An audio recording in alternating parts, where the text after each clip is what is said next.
Puro talaga kami ni Jason. Kaming mag-asawa. Na hindi yung, may bago na kaming buhay, may sarili na kaming buhay, so wala nang kaming pakialam sa inyo. Hindi talaga natin responsibilidad ang magulang daw natin. Kasi ang magulang natin ang may responsibilidad sa atin. Pero ikaw bilang anak, matuto ka naman ding magkaroon ng kuwan sa parents mo.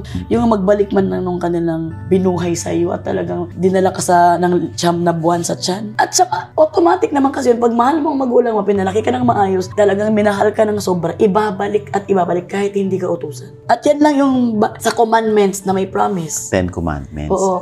Yun yung obey, respect your parents, and you will be rewarded. Diba?